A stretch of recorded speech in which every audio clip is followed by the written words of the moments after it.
ኢየሱስ ክርስቶስ ዘኦመስም ለዘይጼውኦ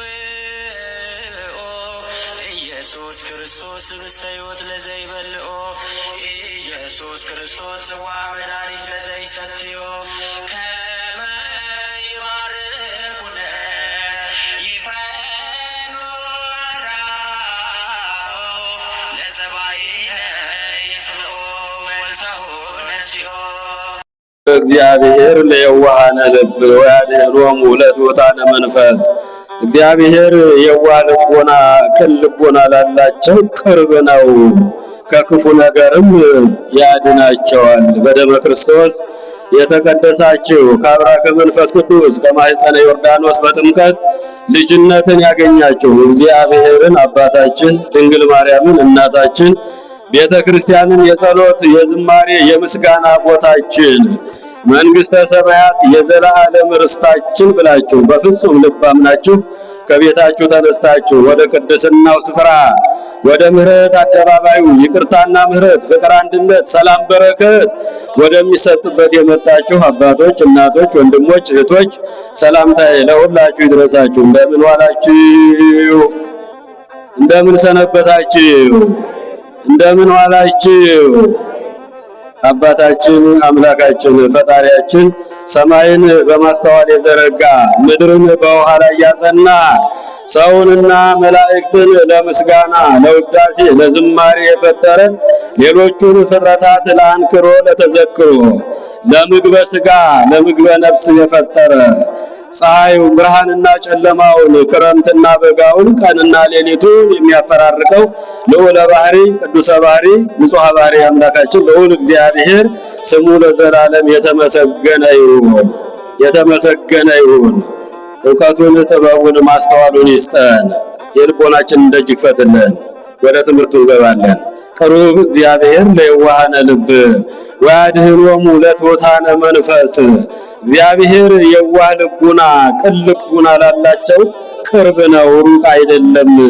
ወያድኅኖሙ ለትሑታነ መንፈስ ልባቸው ትሑት ለሆነ ቀና ልቦና ትሑት ሰብዕና ላላቸው እግዚአብሔር ያድናቸዋል፣ እግዚአብሔር ይደግፋቸዋል፣ እግዚአብሔር ይታደጋቸዋል።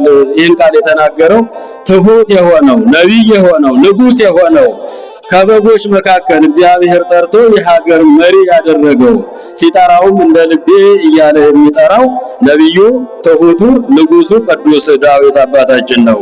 ዳዊት በመዝሙሩ መዝሙር 33 ቁጥር 18 ላይ እግዚአብሔር በሉ ቀና ልቦና ላላቸው ቅርብ ነው፣ ከክፉ ነገር ያድናቸዋል። መዝሙር 33 ቁጥር 18 ላይ ዳዊት ትሑት የሆነው ዳዊት ይህን ቃል ነገረን። አባታችን ዳዊት ትሑት ነው፣ ራሱን ዝቅ የሚያደርግ ነው። አንሰ እፄ ወአኮ ሰብእ፣ ሰው እንኳን ልባል አይገባኝም እኔ ትል ነኝ እያለ ራሱን ከትል ጋር ዝቅ አድርጎ የሚያይ ዳዊት አባታችን። አያችሁ እግዚአብሔር ልጆች፣ አንሰ እፄ ወአኮ ሰብእ፣ እኔ ሰው ልባል አይገባኝም ትል ነኝ። ምኑን በኀበ ሰብእ ወትሑት በውስተ ሕዝብ፣ በሰዎች ሁሉ ዘንድ የተናቀው ሆኜ ከትል የምቆጠር ነኝ፣ ሰው ልባል አይገባኝም። ይህን ቃል የተናገረው እኮ ሀገር የሚመራ ነው። እየሰማችሁ ነው አላችሁ? ይሰማችኋል? እግዚአብሔር ይስማችሁ። የልቦናችንን ደጅ ይክፈትልን። ይህን ቃል የተናገረው ሀገር የሚመራ በቤተ መንግስት የሚውል በብዙ ሰራዊት የሚከበብ በእልፍኝ የሚኖር ወዛዝርቱ መኳንንቱ ንጉሥ ወይ ሺህ ዓመት ንገስ እያሉ እግሩ ላይ ጉልበቱ ላይ የሚደፉለት ንጉሥ ነው። አንሰ እፄ ወአኮ ሰብእ፣ እኔ ሰው ልባል አይገባኝም ትል ነኝ። ምኑን በኀበ ሰብእ ወትሑት በውስተ ሕዝብ፣ በወንድሞቼ በቤተሰቦቼ በጎረቤቶቼ በሰው ሁሉ ዘንድ የተናቅሁ ነኝ ያለው አባታችን እግዚአብሔርን እንዲህ ብሎ አመሰገነው። ቅሩብ እግዚአብሔር ለየዋሃነ ልብ፣ እግዚአብሔር የዋህ ልቡና ትሑት ሰብዕና ላላቸው ሰዎች ቅርብ ነው። ልቦናቸው ትሑት ለሆነ ልባቸውን ዝቅ ላደረጉ ሰዎች ሩቅ አይደለም፣ ቅርብ ነው። እግዚአብሔር ከክፉ ነገር ሁሉ ያድናቸዋል ብሎ ዳዊት አባታችን የዘመረው ዝማሬ የትምህርታችን መነሻ ነው። አያችሁ የእግዚአብሔር ልጆች ፈጣሪያችንም አምላካችንም ለስም አጠራሩ ክብር ይግባውና ሰውን ወዶ ሰው ሆኖ በዚህች ምድር ላይ የተመላለሰ ወንጌለ መንግስት በሚያስተምር ጊዜ ማቴዎስ ወንጌል ምዕራፍ 5 ከቁጥር 5 ላይ ልባቸው የዋህ ለሆነላቸው ብፁዓን ናቸው፣ ቅዱሳን ናቸው፣ ንዑዳን ናቸው፣ ክቡራን ናቸው እግዚአብሔርን ያዩታልና። እግዚአብሔርን ለማየት ቅን ልቦና፣ ትሑት ሰብዕና፣ ራስን ዝቅ ያለ ሰውነት እንደ ዳዊት አባታችን እግዚአብሔር የዋህ ልቦና ላላቸው ሩቅ አይደለም ቅርብ ነው። ወያድኅኖሙ ለትሑታነ መንፈስ ልባቸውን ዝቅ አድርገው ለሚለምኑት ይሰማቸዋል ያድናቸዋል ብሎ ዳዊት የዘመረውን ቅዱስ አምላካችን ልዑለ ባሕርይ ቅዱሰ ባሕርይ መድኃኒታችን ኢየሱስ ክርስቶስ በዚህች ዓለም ላይ ወንጌል ሲያስተምር ማቴዎስ ወንጌል ምዕራፍ 5 ቁጥር 5 ላይ ልባቸው ንጹህ የሆነላቸው ልባቸው ቅን የሆነላቸው ልባቸው ትሑታን የሆኑ ሰዎች ብፁዓን ናቸው፣ ንዑዳን ናቸው፣ ክቡራን ናቸው። በቀልን፣ ጥላቻን፣ ቂምን እየተዉ ይቅርታን ዘወትር የሚያደርጉ ሰዎች ብፁዓን ናቸው፣ ንዑዳን ናቸው፣ ክቡራን ናቸው እግዚአብሔርን ያዩታልና። ልባቸው ንጹህ የሆኑ ሰዎች እግዚአብሔርን ያዩታልና። እግዚአብሔርን ለማግኘት ነው የመጣ ነው አይደል? ነው አይደል? እግዚአብሔር ልጆች እግዚአብሔርን ለማግኘት ንጹህ ልቦና ይዘን ቅን ልቦና ይዘን ትሑት ስብዕና ይዘን ቂሙን በቀሉን ጥላቻውን ከኛ አስወግደን ስንመጣ እግዚአብሔር ያየናል፣ እኛም እናየዋለን። ለዚህ ነው ዳዊት አባታችን እግዚአብሔር የዋህ ልቦና ቅን ልቦና ላላቸው ሰዎች ቅርብ ነው፣ ቢጸልዩ ይሰማቸዋል፣ ቢለምኑ ይሰማቸዋል፣ ጥያቄያቸውን ይመልስላቸዋል። ሩቅ አይደለም ቅርብ ነው። ምን ላላቸው? ትሑት ሰብዕና ቅን ልቦና የዋህ ልቦና ላላቸው ሰዎች እግዚአብሔር ቅርብ ነው አለ። ለዚህ ነው በቅዱስ ማቴዎስ ወንጌል ምዕራፍ 10 ቁጥር 16 ላይ እንዲህ ይላል መድኃኒታችን ሕይወታችን ኢየሱስ ክርስቶስ ኩኑ እንከ ጠቢባነ ከመ አርዌ ምድር ወየዋሃነ ከመ ርግብ፣ እንደ እባብ ብልህ ሁኑ፣ ጠቢብ ሁኑ፣ እንደ ርግብ ደግሞ የዋህ ሁኑ። ስለ የዋህነት አብዝቶ መድኃኒታችን ሕይወታችን ኢየሱስ ክርስቶስን ማስተምሯል። ያችሁ የእግዚአብሔር ልጆች ሁኑ እንከ ጠቢባነ ከመ አርዌ ምድር ወየዋሃነ ከመ ርግብ፣ እንደ ምድር አርዌ እንደ እባብ ብልህ ሁኑ፣ ጠቢብ ሁኑ፣ እንደ ርግብ ደግሞ የዋህ ሁኑ ሲለን መድኃኒታችን ኢየሱስ ክርስቶስ የእባብ ብልህነቱንም አባቶች በትርጓሜ ያስቀምጠውልናል። እየሰማችሁ ነው? ከቃሉ ጋር ናችሁ? ልዑል እግዚአብሔር ከሁላችን ጋር ይሁን። የእባብ ብልህነቱ በሚተኛ ጊዜ በመንገድ አካባቢ ከሆነ ያለው ራሱን ከድንጋይ ስር ቀብሮ ነው የሚተኛው ይላሉ አባቶች ሲተረጉሙት ወንጌሉ። እየሰማችሁ ነው? በሚተኛ ጊዜ ጭንቅላቱን ከድንጋይ ስር ቀብሮት ይተኛል። ከድንጋዩ ስር ቀብሮት ይተኛል። እናንተም በዚህ ዓለም ስትኖሩ እብነ ሕይወት ርዕሰ ማዕዘን የሕይወት ራስ የማዕዘን ራስ የሆንኩትን እኔን ተደግፋችሁ ኑሩ፣ እኔን ተጠግታችሁ ኑሩ። ካለኔ ሕይወት የላችሁም። ተኝታችሁ የምትነሱ በኔ፣ ወጣችሁ የምትገቡ በኔ፣ እዚህ የደረሳችሁት በኔ፣ በመቅደስ የቆማችሁት በኔ ቸርነት ነውና እኔን እብነ ሕይወት ርዕሰ ማዕዘን የሆንኩትን እኔን ተደግፋችሁ እኔን ተጠግታችሁ ኑሩ እያለ መድኃኒዓለም በእባብ መስሎ አስተማረን። የእግዚአብሔር ልጆች እባብ ችግር እንዳይገጥመው መከራ እንዳይገጥመው ራሱን ቀጥቅጠው ሰዎች እንዳይገሉት በሚተኛ ጊዜ ጭንቅላቱን ከድንጋይ ስር ቀብሮት ይተኛል።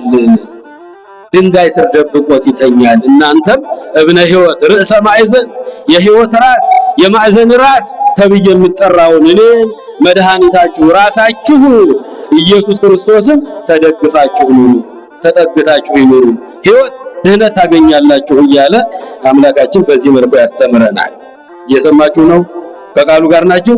እኔን እብነ ሕይወት የሕይወት ራስ ርዕሰ ማዕዘን የማዕዘን ራስ የሆንኩትን አምላካችሁ ኢየሱስ ክርስቶስን እኔን ተጠግታችሁ ኑሩ፣ እኔን ተደግፋችሁ እኔን አምናችሁ ኑሩ ሲለን በእባብ መስሎናል። የእግዚአብሔር ልጆች ምእመናን፣ አዎ እንደ እባብ ብልሆች ጠቢባን ሁኑ ሲለን እንደ እባብ ራሱን በድንጋይ ስር እንደሚያስጠጋ እንደሚቀብረው እናንተም እኔን ተጠግታችሁ እኔን ተደግፋችሁ እኔን አምናችሁ ኑሩ ይለናል መድኃኒታችን።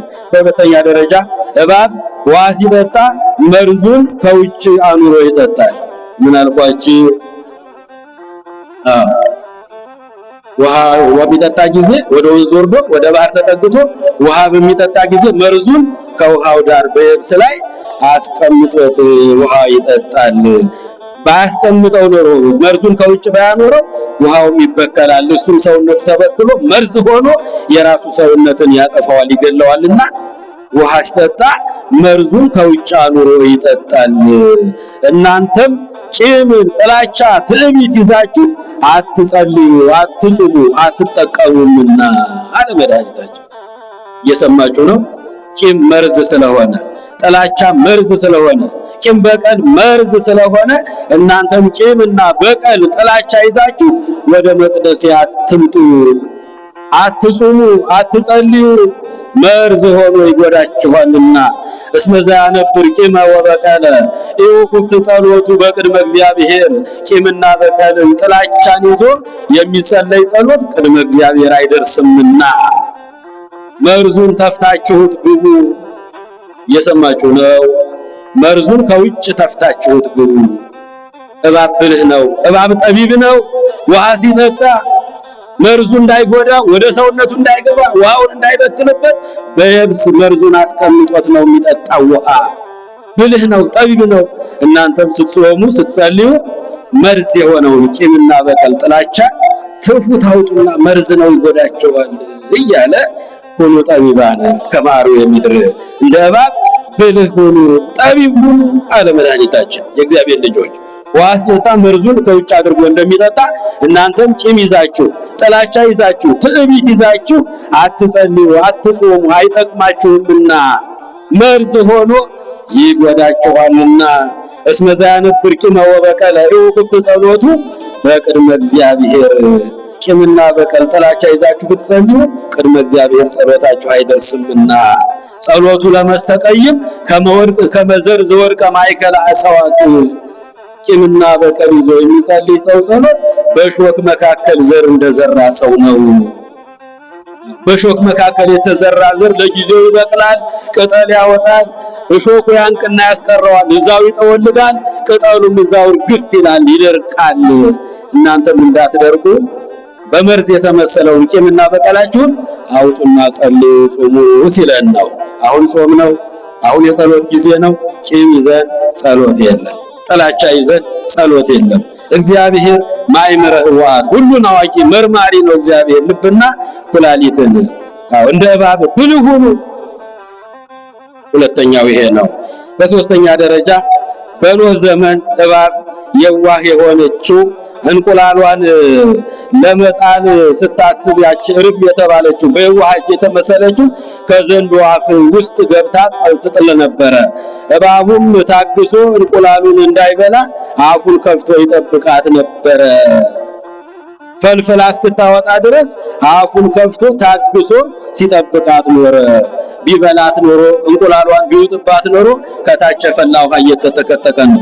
ምድር በውሃ እየጠፋች ነው። ፍጥረት እየተደመሰሰ ነው። ኖህ አውጥቶ ቢጥለው ዘሩ ሊጠፋ ነው። እንደ እባብ ብልህ ሁኑ። ርግብ በአፉ ውስጥ ገብታ እንቁላል ስትጥል ልጆቿን ስትፈለፍል አፉን ከፍቶ ታግሶ ይጠብቃት ነበረ። አፉን ከፍቶ ታግሶ ፈልፍላ እስክታወጣ አፉን ከፍቶ ታግሶ ይጠብቃት ነበረ። ብልህ ስለሆነ ቢበላት ኖሮ ኖህ አውጥቶ ከፈላ ውሃ ላይ በጣለው ነበረ።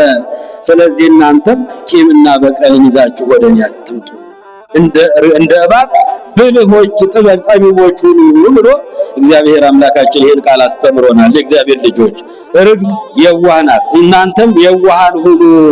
ርግብ ሰላማዊ ናት፣ እናንተም ሰላማዊ ሁኑ። ርግብ መርዝ የለባትም፣ እናንተም ቂምና በቀልን ከውስጣችሁ አውጡና ንቀሉና ጣሉ። እንደ ርግብ የዋህ ሁኑ። ተማሩ እምኔ ከኔ ከአባታችሁ ተማሩ። እስመ የዋሃነ ወትሑት ልቤ፣ እኔ የዋህ ነኝ በልቤም ትሑት ነኝ። ከኔ ከአባታችሁ ምን በሉ አለ? ጮክ እያላችሁ ነው። ከኔ ከአባታችሁ እኔ የዋህ ነኝ በልቤም ትሑት ነኝ። ተማሩ ምኔ ከኔ ከአባታችሁ ተማሩ የዋህ ነኝ አለ መድኃኒታችን ሕይወታችን ኢየሱስ ክርስቶስ። ማቴዎስ ወንጌል 11 ቁጥር 30 ላይ ርግብ የዋህ ናት፣ እናንተም እንደ ርግብ የዋህ ሁኑ። ርግብ ሰላማዊት ናት፣ እናንተም ሰላማውያን ሁኑ። ከሰው ሁሉ ጋር በሰላም ኑሩ። ክፉ ነገር ተጸየፉ፣ ከበጎ ነገር ጋር ተባበሩ። ቢቻላችሁ ከሰው ዘር ሁሉ ጋር በሰላምና በፍቅር ኑሩ። ርግብ ሰላማዊት ናት፣ እንደ ርግብ የዋህ ሁኑ ይለናል መድኃኒታችን ኢየሱስ ክርስቶስ። ርግብ መርዝ የለባትም። እናንተም በመርዝ የተመሰለውን ቂምና በቀል አትያዙ፣ አታሳድሩት በልባችሁ። ፀሐዋ እስክትገባ ድረስ ይቅር ተባብላችሁ ሰላማዊ ሆናችሁ ደሩ እያለን አምላካችን በዚህ ቃል ያስተምረናል፣ የእግዚአብሔር ልጆች ምእመናን። ስለዚህ የዋህ ልቦና ማለት ከትዕቢት የዋህ የሆነ በትሕትና እግዚአብሔር ቢለምኑት ይሰማል፣ በትዕቢት ሆኖ ቢለምኑት አይሰማምና ቅሩብ እግዚአብሔር ለየዋሃነ ልብ፣ እግዚአብሔር የዋህ ልቦና ቅን ልቦና ላላቸው ሩቅ አይደለም ቅርብ አይደለም ጸሎታቸውን ይሰማልና ከትዕቢት ነፃ ሆኖ መዝሙር 101 ቁጥር 7 ላይ ትዕቢትን የሚያደርግ ሰው ግን በቤቴ መካከል አይኖርም አለ እግዚአብሔር። ምን አልኳችሁ? ትዕቢትን የሚያደርግ ሰው በቤቴ መካከል ለዘላለም አይኖርም። ትዕቢት ጸሩ ለክርስቶስ፣ ትዕቢት የክርስቶስ ጸር ነው፣ ጠላቱ ነው። ኢየሱስ ክርስቶስ የሚገኘው በትሕትና ነው። ቅሩብ እግዚአብሔር ለየዋሃነ ልብ፣ የዋህ ልቦና ቅን ልቦና ላላቸው እግዚአብሔር ቅርብ ነው። ትዕቢትን የሚያደርግ ሰው በቤቴ መካከል አይኖርም አለ። አመፅን የሚያደርግ ሰው በፊቴ አይቀናም፣ የተናቀ ነው። መዝሙር 101 ቁጥር 7 ላይ ክፉ ቃል ከአንደበታችሁ ሳይወጣ ልቦናችሁን ንጹህ አድርጋችሁ ቅን አድርጋችሁ ስትመጡ እግዚአብሔር ቅርብ ነው ለእናንተ። ብትጸልዩ ትሰማላችሁ፣ ብትጠይቁ ይመልስላችኋል። አባቴ ስትሉት ልጆቼ ብሎ ጥያቄያችሁን ይመልስላችኋል። ቂምና በቀልን አለመያዝ ነው። የዋህነት ማለት ሞኝነት፣ አላዋቂነት ሳይሆን የእግዚአብሔር ልጆች ምእመናንና ምእመናት የዋህነት አላዋቂነት ሳይሆን እያወቁ እየቻሉ እየታገሱ ለሰው ልጆች ክፉ አለማድረግ ማለት ነው። የዋህነት ማለት ምን ማለት ነው? የዋህነት ማለት እያወቁ ክፉ ሲያደርጉባቸው ማለት ነው።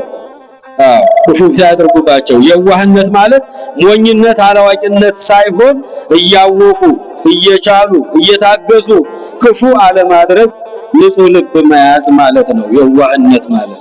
ለዚህ ነው ተማሃሩ ምኔ ያለው መድኃኒታችን ክፉ እንደሚያደርጉበት እያወቀ እንደሚያስሩት፣ እንደሚገርፉት፣ እንደሚያሰቃዩት፣ እንደሚያንገላቱት እያወቀ እሱ በጎ ይሰራላቸው ነበረ።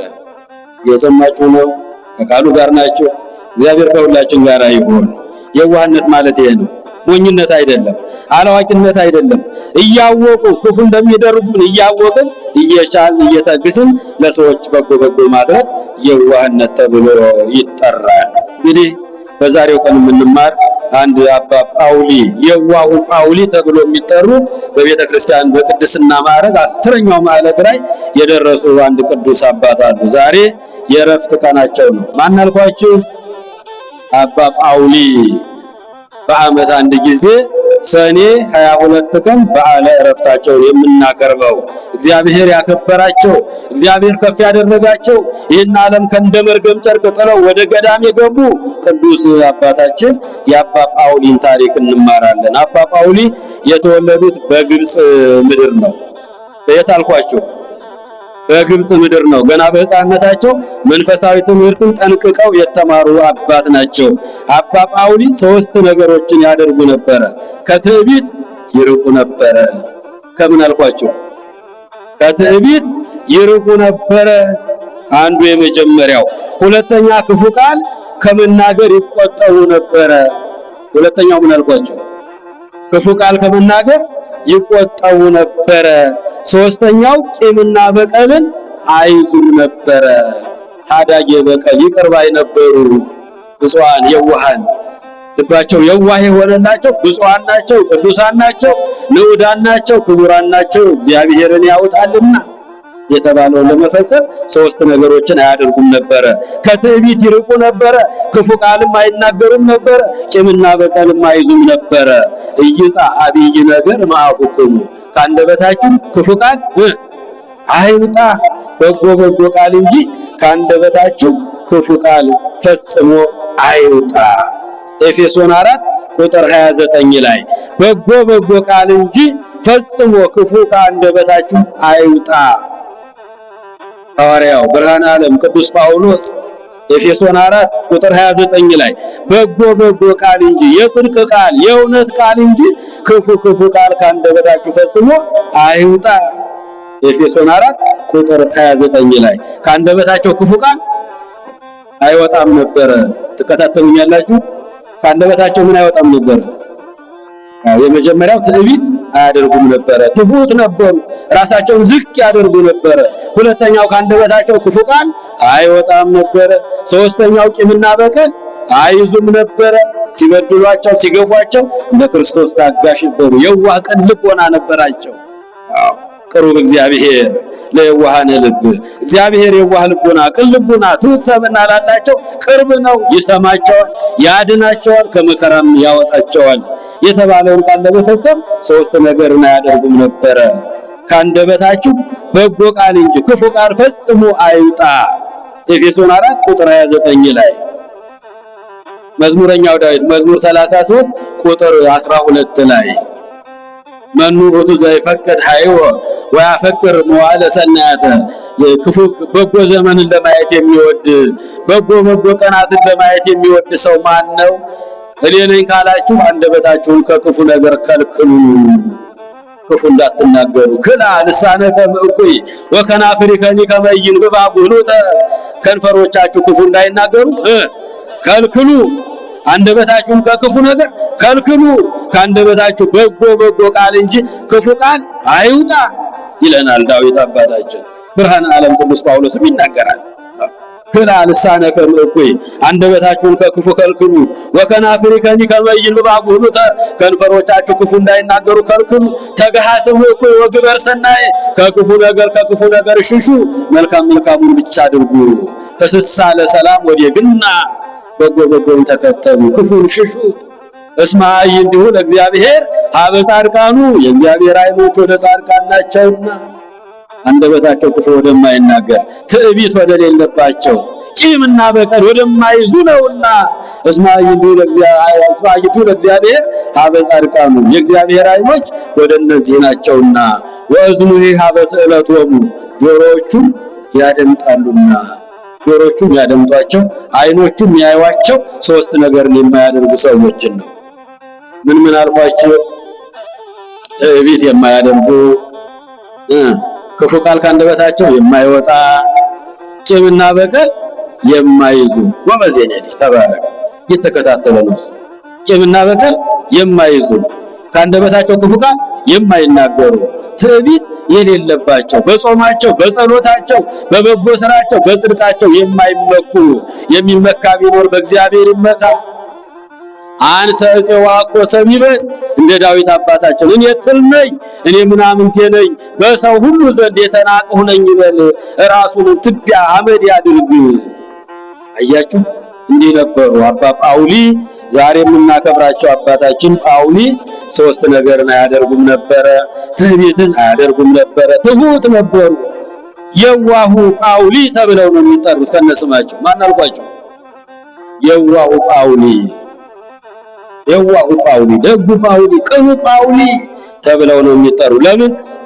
ትዕቢት ስለሌለባቸው፣ ክፉ ቃል ከአንደበታቸው ስለማይናገሩ፣ ቂምና በቀልን ስለማይዙ፣ ሶስት ነገሮችን ስለማያደርጉ የዋሁ ጳውሊ ተብለው ይጠራሉ። በአራተኛው መቶ ክፍለ ዘመን የነበሩ አባት ናቸው። የዛሬ 1600 ዓመት ታሪክ ነው እየተማርን ያለነው። ስንት አልኳችሁ? የዛሬ 1600 ዓመት ታሪክ ነው። ጻድቃን ስማቸው ከመቃብር በላይ ነው። እየሰማችሁ ነው? አዎ፣ አይረሱም። ቤተክርስቲያን አትረሳቸውም። እግዚአብሔር አይረሳቸውም። ስማቸው ከመቃብር በላይ ነው።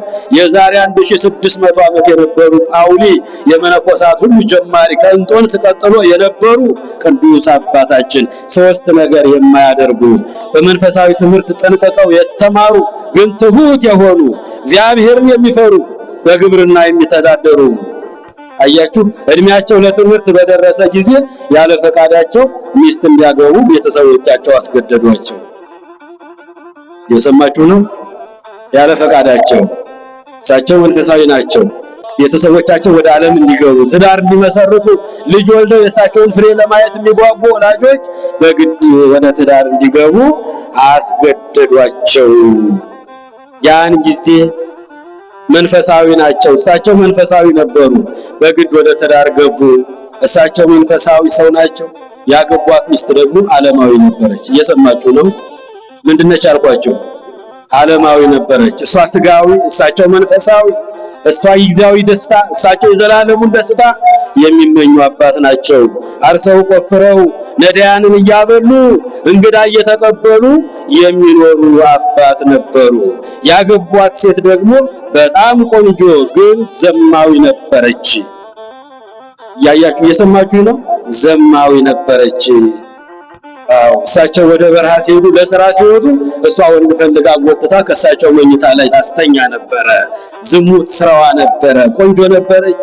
በውበቷ ትመካ ነበረ። ውበት ሐሰት ነው፣ ደም ግባት ከንቱ ነው።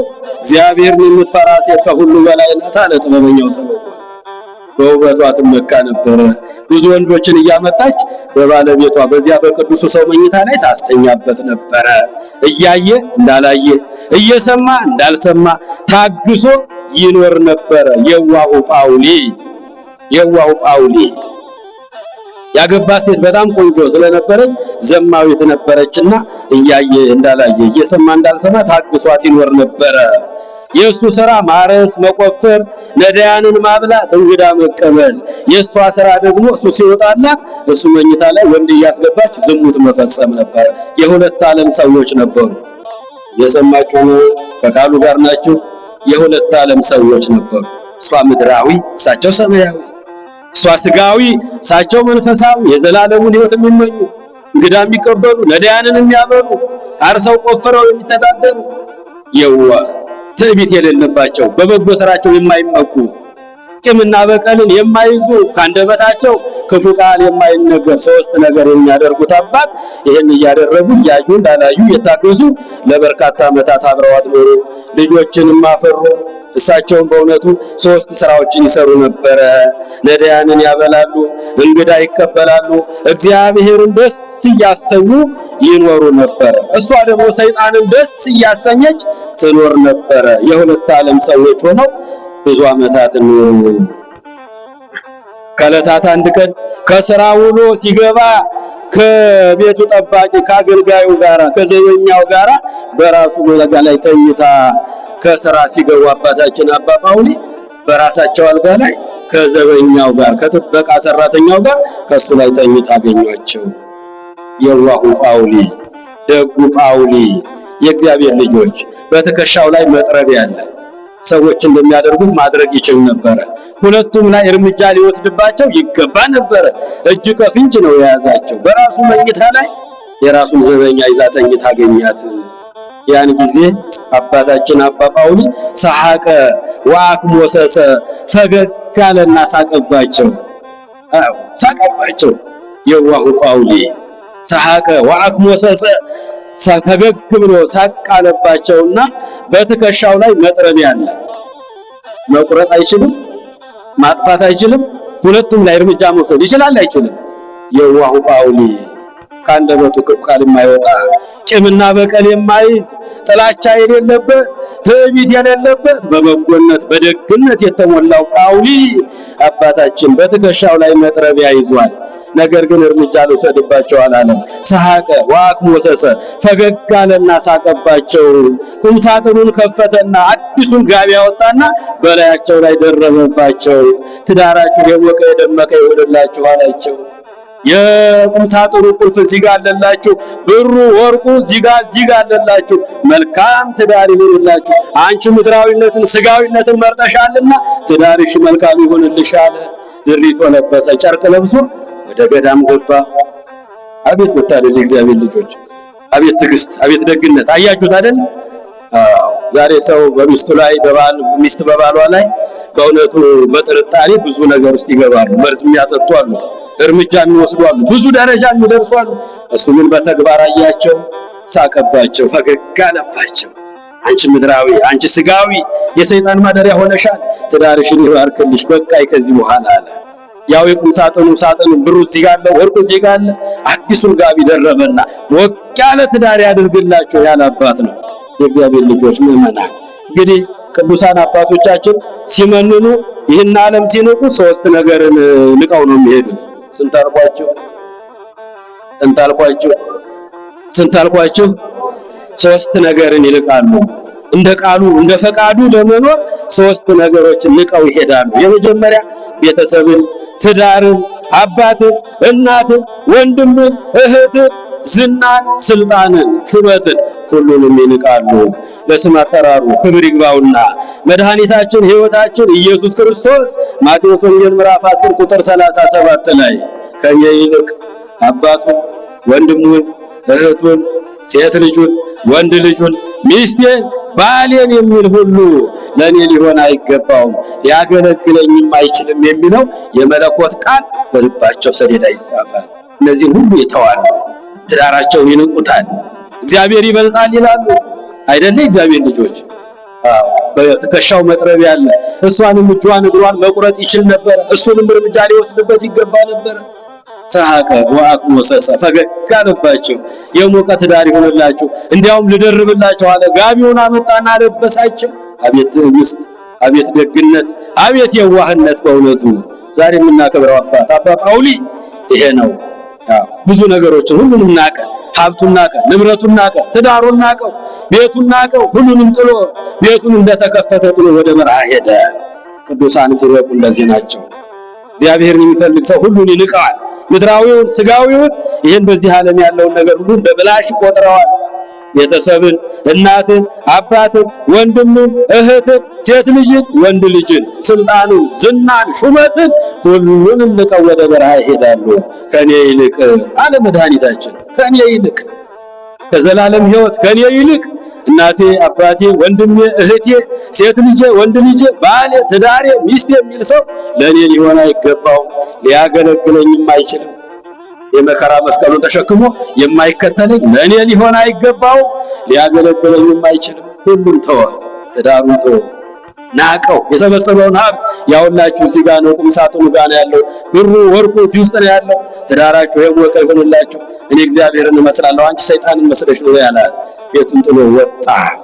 ሁለተኛው ቅዱሳን ከእግዚአብሔር ጋር ለመኖር ሲፈልጉ ዓለምን እንደ መርገም ጨርቅ ይንቁታል። እየሰማችሁ ነው አላችሁ። እዚሁ እግዚአብሔር ከሁላችሁ ጋር ይሁን። ይስማን መድኃኒዓለም ሚስጥሩን ይግለጥልን። ዓለምን እንደ መርገም ጨርቅ ይንቁታል።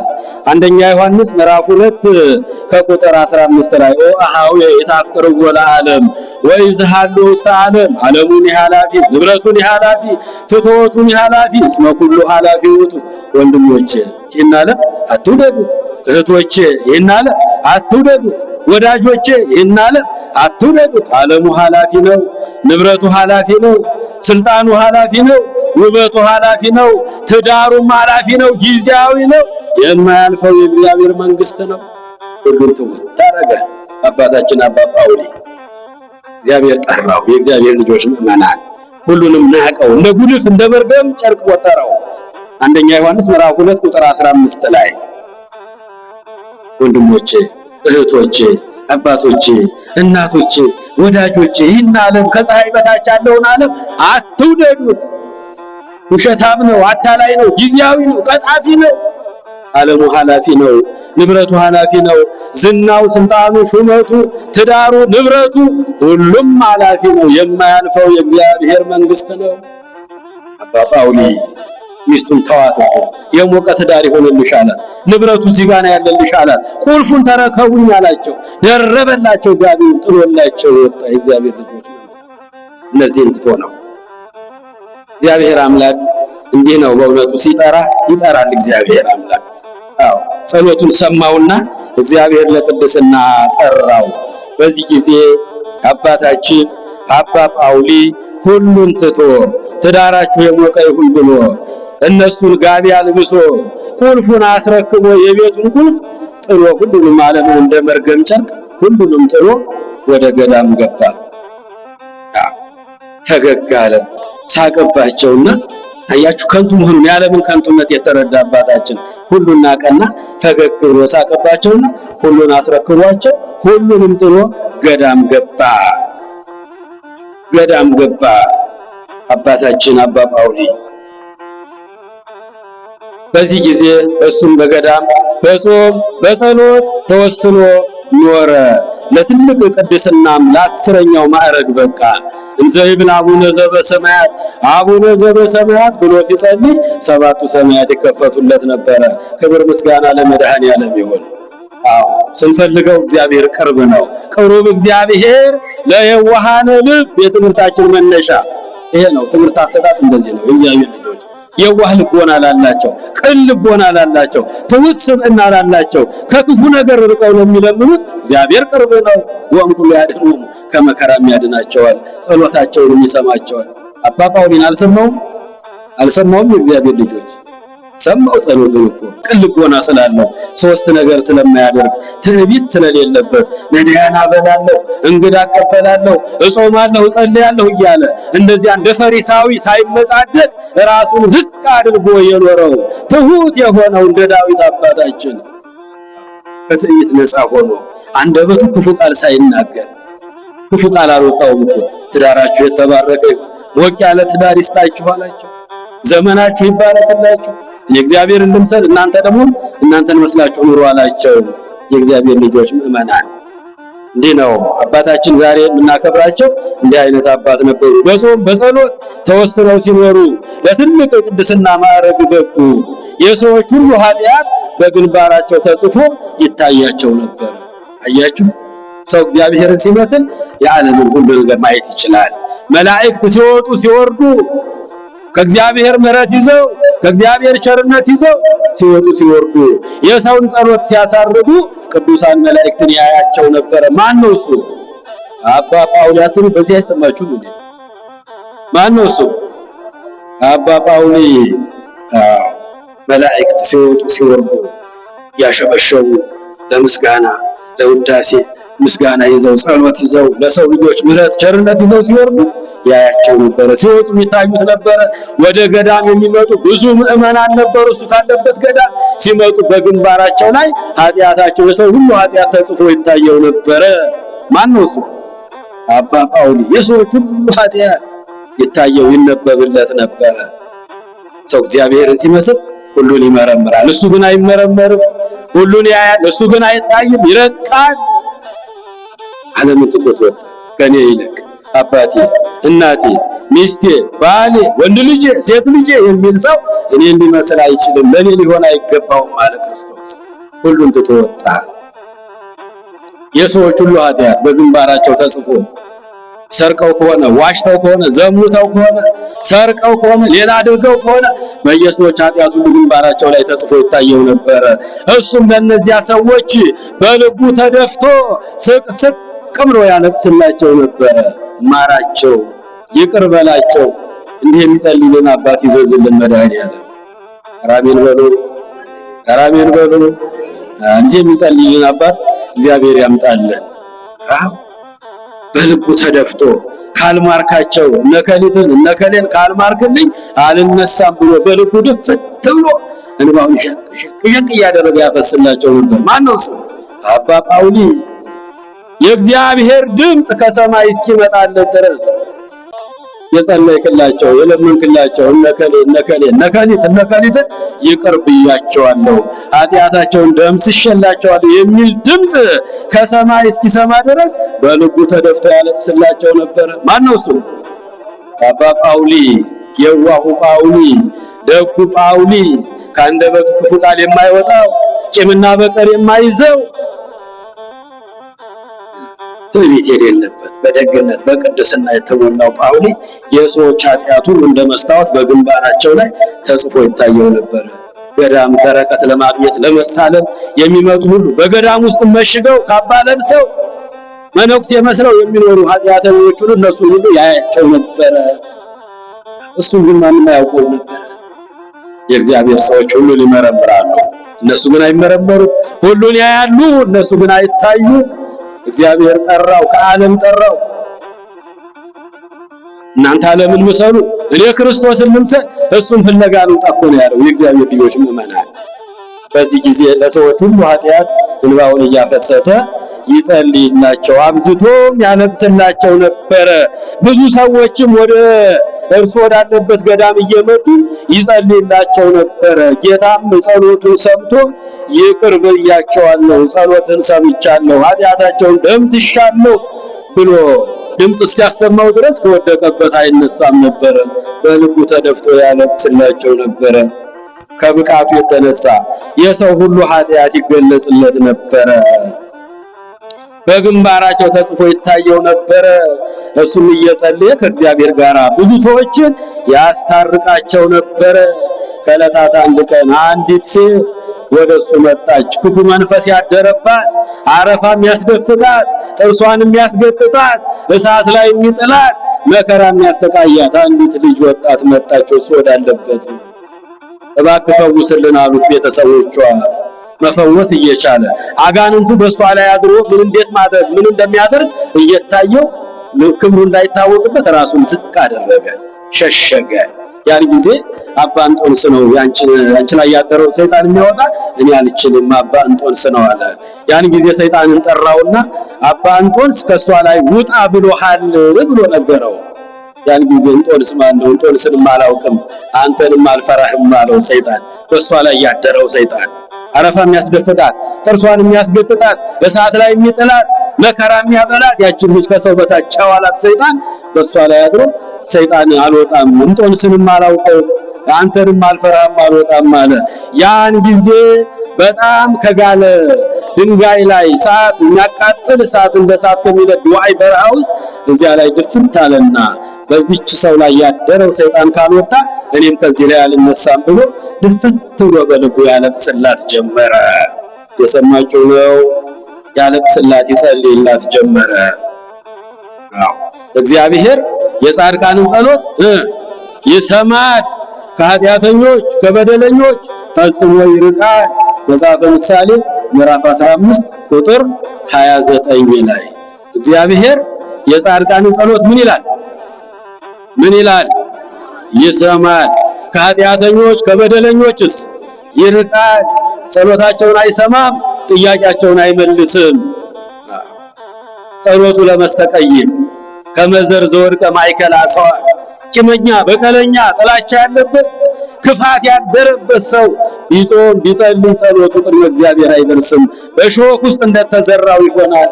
ሾክ ውስጥ የተዘራው ዘር በቅሎ አድጎ ቅጠል ካወጣ በኋላ እሾክን ንቅ አርጎ ትርግፍ እንደሚለው የእሱም ጸሎት እዚሁ ይቀራል።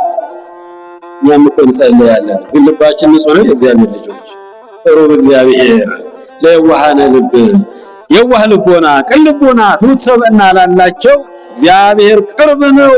ወያድኅኖሙ ለትሑታነ መንፈስ፣ ልባቸው ለተሰበረ ዝቅ ላለ እንደ ዳዊት እኔ ትል ነኝ እኔ ምናምንቴ ነኝ እያለ ራሱን ዝቅ ላደረገ ሰው ወያድኅኖሙ ያድናቸዋል። ከመከራ ያድናል። ከመከራ ያድነን መድኃኔዓለም። በልቡ ተደፋ፣ ጸለየላት። እሷ ላይ ያደረው ሰይጣን ካልወጣላት ከዚህ እሳት ላይ አልነሳም አለ። በልቡ ተደፍቶ አለቀሰላት። ያን ጊዜ በእሷ ላይ ያደረው ሰይጣን በዘንዶ ተመስሎ ዋይ ተቃጠልኩ ነደድኩ አታቃጥለኝ አባ ጳውሊ ትቼ እወጣለሁ ብሎ በዘንዶ ተመስሎ ከሰውነቷ ወጥቶ እያጓራ እንደ ጢስ ተኖ ሲጠፋየው። ክብርና ምስጋና ለመድኃኔዓለም ይሁን። እንዲህ አይነት አባት ይስጠን መድኃኔዓለም። እንዲህ አይነት አባቶች ነበሩባት ቤተክርስቲያናችን። እንዲህ አይነት በክብር በቅድስና እንዘ ይብሉ አቡነ ዘበሰማያት አቡነ ዘበሰማያት በሚሉ ጊዜ ሰባቱ ሰማያት የሚከፈትላቸው መላእክት ሲወጡ ሲወርዱ የሚያዋቸው ሀገር የሚያስታርቁ ሕዝብን ከእግዚአብሔር ጋር የሚያገናኙ ሰውን ከሰው ከእግዚአብሔር ጋር የሚያስታርቁ ካልማርካቸው ይቅር ካላልካቸው ኃጢአት በደላቸው ካልተፋቀላቸው ከዚህ ላይ አልነሳም ብለው በልባቸው ተደፍተው ስለ ሰው እንባ የሚያፈሱ የሚያለቅሱ አባቶች ነበሩ። እግዚአብሔር የጻድቃንን ጸሎት ይሰማል። ከበደለኞች ከኃጢአተኞች በቂምና በበቀል ከሚያቀርቡት ጸሎተኞች ደግሞ ይርቃል። ለዚህ ነው የትምህርታችን መነሻ ቅሩብ እግዚአብሔር ለዋሃነ ልብ የዋህ ልቦና ቅን ልቦና ከትዕቢት ከክፋት ከተንኮል ከቂም ከበቀል ንጹህ ልብ ላላቸው ሰዎች እግዚአብሔር ቅርብ ነው፣ ይሰማቸዋል፣ ያድናቸዋል ተብሎ ተጽፏል። አባታችን አባ ጳውሊ ይቺ ላይ ያደረውን ወጣት ላይ ያደረውን ሰይጣን እሱን ማውጣት መፈወስ እየቻለ ክብሩ እንዳይገለጥበት ቅድስናው ሰው እንዳያውቅበት አባ እንጦንስ ውጣ ብሎሃል እያለ ሰይጣንን አዘዘው። ያን ጊዜ ሰይጣንም አልወጣም እንጦንስን አላቅም አንተንም አልፈራም ያን ጊዜ እያለ በሱ ላይ መዛት ጀመረ። ያን ጊዜ ከጋለ ድንጋይ ላይ ተንበርክኮ በልቡ ተደፍቶ ጸለየ፣ አለቀሰ። ሰይጣኑን በዘንዶ ተመስሎ ተቃጠልኩ ነደድኩ እያለ ከሴትዮዋ ሲወጣ ሰው ሁሉ ያየው ነበረ። ክብርና ምስጋና ለአምላካችን ይሁን። እልላትሉ እንደዚህ ነው አባቶቻችን እንደዚህ ነው የእግዚአብሔር ልጆች ሲወጡ ዓለምን ሲንቁ ዳዋት ሲጥሱ ጤዛ ሲለብሱ ከዘመድ ባዳ ከሀገር ምድረ በዳ እያሉ ሁሉንም እንደ መርገም ጨርቅ ጥለው ስለ ጽድቅ ብለው ስለ መንግስተ ሰማያት ብለው ስለ ዘላለም ሕይወት ብለው ምድራዊውን ስጋዊውን ጊዜያዊውን ዓለም ንቀው ይወጣሉ። ሰባ አጋንንቱን ግርማ ሌሊቱን ሳይፈሩ ዳዋ ጥሰው ጤዛ ልሰው ድንጋይ ተንተርሰው ፈጣሪያቸውን ይለምናሉ። ሰውን ከአምላክ ጋር ያስታርቃሉ። የዛሬ 1600 ዓመት አባታችን አባ ጳውሊ ሰውን ከእግዚአብሔር ጋር ያስታርቁ ነበረ። አጋንንት ያደሩባቸው ተቃጠልኩ እያለ በዘንዶ ተመስሎ ከወጥቶ እስከሚሄድ ድረስ ተንበርክከው ይጸልዩ ነበረ። እንግዲህ ዛሬ የአባታችን ዕረፍት መታሰቢያቸው ነው። የእግዚአብሔር ልጆች ቤተክርስቲያን የቅዱሳኑን ውለታ አትረሳም። ጻድቃንን ቅዱሳንን የምናከብራቸው በተለያየ ምክንያት ነው የምናከብራቸው። መታሰቢያቸውን የምናደርግላቸው የመጀመሪያ እግዚአብሔር ስላከበራቸው ነው። እግዚአብሔር ያከበረውን ማን ያዋርደዋል? እግዚአብሔር የሾመውን ማን ይሽረዋል? እግዚአብሔር ከፍ ያደረገውን ማን ዝቅ ያደርገዋል? የሾማቸው የመረጣቸው ያከበራቸው ከትዳሩ ዓለም ጎትቶ ወስዶ በረሃ ወድቀው ሰውና እግዚአብሔርን እንዲያገናኙ ለቅድስና ለክብር እንዲበቁ ያደረጋቸው የዋህነታቸው፣ ቅንነታቸው፣ በጎነታቸው ከአንደበታቸው ክፉ ቃል የማይወጣ ቂምና በቀል የማይዙ በሚሰሩት በጎ ሥራ የማይመኩ ትዕቢት የሌለባቸው ራሳቸውን ዝቅ የሚያደርጉ ሶስት ነገር በማድረጋቸው ለዚህ ታላቅ ክብር ተመረጡ። ክብርና ምስጋና ለመድኃኔዓለም ይሁን። የመረጣቸው ያከበራቸው የሾማቸው አምላካችን ፈጣሪያችን ነው። የምናከብራቸው ዝክረ ጻድቅ ለዓለም ይሄሉ የጻድቅ መታሰቢያ ለዘላለም ነው ብሎ ቅዱስ ዳዊት እንደተናገረው ለትናንት አይደለም፣ ለዛሬ 1600 ዓመት አይደለም፣ እስከ ዘላለም ድረስ ስማቸውን እየጠራች ቤተክርስቲያን ትኖራለች። አያችሁ እግዚአብሔር ልጆች በረከት ስለሆኑ አማላጆቻችን አስታራቂዎቻችን ስለሆኑ የጽናት ምሳሌዎቻችን ስለሆኑ አሁን ትዳር ያላቸው ሰዎች ይህን ቃል ይሰማሉ አይደለም? ሚስታቸውን የሚጠረጥሩ ባላቸውን የሚጠረጥሩ ሰዎች አሉ። ከአባ ጳውሊ ምን ይማራሉ? ሞቅ ያለ ትዳር ይስጥሽ፣ ትዳርሽ ይባረክልሽ፣ ሀብቱ ንብረቱ ይኸውልሽ፣ የቁም ሳጥኑ ቁልፍ ይኸውልሽ። መልካም ትዳር ብሎ ቤቱን ጥሎ ጎጆውን ጥሎ ንብረቱን ጥሎ መጥረቢያ ያለ ከእጁ ላይ መቁረጥ እየቻለ ሁለቱንም እርምጃ ሊወስድባቸው እየቻለ ተኝተው አካል እያያቸው ጥሎላቸው ሄደ። ሰሐቀ ወአቅወሰሰ ፈገግአለና እየሳቀ ጥሏቸው ወጣ ከቤቱ። ለታላቅ ክብር እግዚአብሔር መረጠው። የምናከብራቸው የጻድቅ መታሰቢያ ለዘላለም ስለሆነ ነው። በሁለተኛ ደረጃ የጻድቅ መታሰቢያ ለበረከት ስለሆነ በረከት የምናገኝበት ስለሆነ ነው። በረከት የምናገኝበት ስለሆነ ነው። ኦሪት ዘፍጥረት ምዕራፍ 12 ቁጥር 3 ላይ አብርሃም የሚባርኩህን እባርካቸዋለሁ፣ የሚመርቁህን እመርቃቸዋለሁ፣ የሚረግሙህን የተረገሙ ናቸው ረግማቸዋለሁ አለ። ቅዱስ ባህሪ ልዑለ ባህሪ እግዚአብሔር አምላካችን አብርሃም የተመረጠውን ቅዱሱን ሰው አብርሃም አንተን የሚባርኩ የተባረኩ ናቸው፣ አንተን የሚያመሰግኑ የተመሰገኑ ናቸው፣ አንተን የሚረግሙ የተረገሙ ይሆናሉ ብሎ እግዚአብሔር አምላክ ለአብርሃም አባታችን ኦሪት ዘፍጥረት ምዕራፍ 12 ቁጥር 3 ላይ ይህን ቃል ተናግሮታል። ዝክረ ጻድቅ ለዓለም ይሉ መዝሙር 111 ቁጥር 6 ላይ የጻድቅ መታሰቢያ ለአንድ ቀን አይደለም፣ ለአንድ ሳምንት አይደለም፣ ለአንድ ወር አይደለም፣ ለአንድ ዓመት ለዘላለም ነው ይላል ታላቁ መጽሐፍ ቅዱስ። መታሰቢያቸው ለዘላለም ስለሆነ ነው። ምሳሌ 10 ቁጥር 6 ላይ የእግዚአብሔር በረከት በጻድቃን ራስ ላይ ነው ይላል። በእነሱ ላይ በረከት አለ። ከነሱ የምናገኘው ብዙ በረከት አለ። የእግዚአብሔር ልጆች አሁን ቃሉን ስንሰማ እንፈወሳለን። ካመንን አባታችን አባ ጳውሊ በበረከት ይባርኩናል። በመንፈስ መጥተው በመስቀላቸው ይባርኩናል። ያችን ሴት ነፃ እንዳወጧት እኛንም ከሚያስጨንቀን ክፉ መንፈስ ነፃ ያወጡናል። ማመን ብቻ ነው። ሁሉ ይትካሃል ለዛ ያምን፣ ለሚያምን ሁሉ ይደረግለታል። የአባ ጳውሊ አምላክ እርዳኝ፣ የአባ ጳውሊ አምላክ እርዳኝ፣ የየዋሁ የጳውሊ አምላክ ድረስልኝ ካልነው ለጻድቃን ቃል ገብቶላቸዋል። እየሰማችሁ ነው? ቃል ገብቶላቸዋል። የእግዚአብሔር በረከት በእነሱ ራስ ላይ ነው። ምሳሌ 10 ቁጥር 6 ላይ የጻድቅ መታሰቢያ ለበረከት ነው። በሶስተኛ ደረጃ የምናከብራቸው በጸሎት እንዲያስቡን ነው፣ እንዲያማልዱን ነው፣ እንዲያስታርቁን ነው።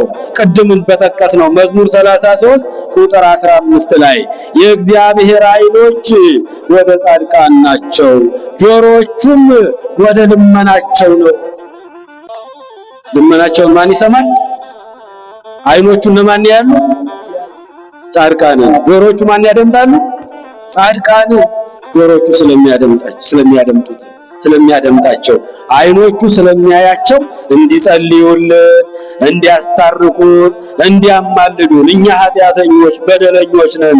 የዋሁ አባ ጳውሊ በጸሎት አስበን በቃል ኪዳን ጠብቀን እያል የምንጸልየው በዛሬው ቀን በዚህ መሰረት ነው። የእግዚአብሔር ዓይኖች ወደ ጻድቃን ጆሮዎቹም ወደ ልመናቸው ስለሆነ ነው። የእግዚአብሔር ልጆች ምዕመናን ምሳሌ 15 ቁጥር 29 እግዚአብሔር የጻድቃንን ጸሎት ስለሚሰማ ነው፣ ከኃጢአተኞች ከበደለኞች ደግሞ ስለሚርቅ ነው። ጻድቃን ጸሎታቸው ስለሚሰማላቸው በዚህ መሰረት ዝክራቸውን እንዘክራለን፣ ስማቸውን እንጠራለን። እግዚአብሔር የገባላቸውን ቃል ኪዳን በማመን ያከበራቸው የሾማቸው የመረጣቸው እሱ ስለሆነ ቃል ኪዳንም ስለገባላቸው ኪዳነ ተካይርኩ ምስለ ሮያኒ ከመረጥኳቸው ጋር ቃል ኪዳን አደረጉ፣ ከሾምኳቸው ጋር ቃል ኪዳን አደረጉ ብሎ እግዚአብሔር ዘላለማዊ የሆነ ቃል ኪዳን ገብቶላቸዋል። ለጻድቃን፣ ለሰማዕታት፣ ለነቢያት፣ ለሐዋርያት፣ ለቅዱሳን መላእክት፣ ለእናታችን ለድንግል ማርያም፣ ለሁሉ ቅዱሳን እግዚአብሔር ንፉግ አይደለም። ለሁሉም ቃል ኪዳን ገብቶላቸዋል። ኪዳነ ተካሄድኩ ምስለ ሮያኒ ከመረጥኳቸው ጋር ቃል ኪዳን አደረጉ። ቃል ኪዳኔ ለአንድ ቀን አይደለም፣ ቃል ኪዳኔ ለሳምንት አይደለም፣ ቃል ኪዳኔ ለዘላለም ነው አለ። ክብርና ምስጋና ለቸሩ መድኃኔዓለም ይሁን።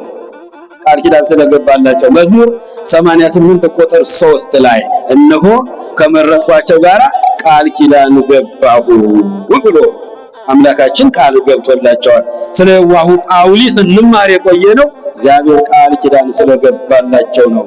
በአራተኛ ደረጃ ዋጋ ለማግኘት ነው። ማቴዎስ ወንጌል 10 ቁጥር 42 ላይ በጻድቃን ስም፣ በሰማዕታት ስም፣ በደናግል በመነኮሳት ስም፣ በነቢያት በሐዋርያት ስም ቀዝቃዛ ውሃ የሰጠውን ሰው ዋጋውን በሰማይ አላሳጣውም ብሎ እግዚአብሔር ቃል ስለገባላቸው ነው። የሰማችሁ ነው። ቅሩብ እግዚአብሔር ለየዋሃን ልብ፣ የዋህ ልቦና፣ ቅን ልቦና፣ ትሑት ሰብዕና ላላቸው እግዚአብሔር ሩቅ አይደለም፣ ቅርብ ነው። ቢጸልዩ ይሰማቸዋል፣ ቢጠይቁ ይመለስላቸዋል። እግዚአብሔር ከነሱ ጋር ነው፣ ቅርብ ነው፣ ሩቅ አይደለም። የእግዚአብሔር ልጆች ምዕመናን ጾሙ አሁን እንግዲህ የተገባደደ እያለቀ ነው። የኛ ልብ ንጹህ ነው። እኛስ የኛ ሕይወት ምን ይመስላል? ልባችን ከቂም ከበቀል ከጥላቻ ከክፋት ከሐሜት፣ ከቅናት፣ ከምቀኝነት ንጹህ ልብ አለን የእግዚአብሔር ልጆች። ለዚህ ነው እኮ ጥያቄያችን መልስ የማያገኘው። ለዚህ ነው እሳቸው ግን ሶስት ነገር ያደርጉ ነበር። ራሳቸውን ዝቅ ያደርጉ ነበር። ከትዕቢት ነፃ ናቸው።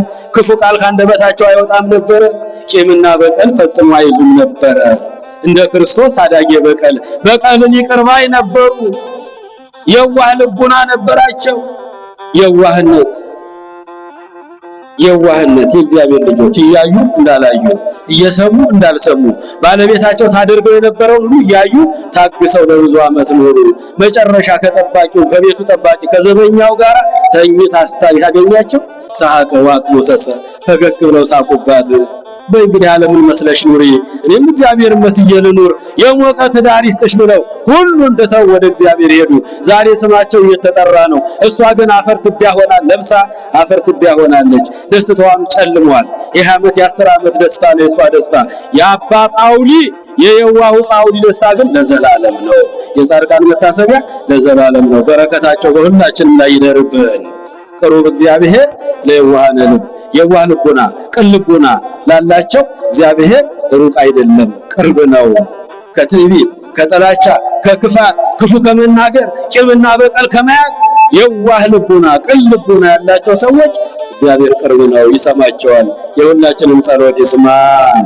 ያስተማረን የመከረን የገሰጸን የአባቶቻችን አምላክ ስለማይነገር ስጦታው ስሙ ለዘላለም ይክበር ይመስገን። የሰማነውን ሁሉ በልቦናችን ይጻፍልን። 30፣ 60፣ 100 ፍሬ አፍርተን የስሙ ቀዳሾች የመንግስቱ ወራሾች ለመሆን ያውቃል። የሁላችንን መጨረሻችንን ያሳምረን። ኢየሱስ ክርስቶስ ጽኦመ ስም ለዘይጼውኦ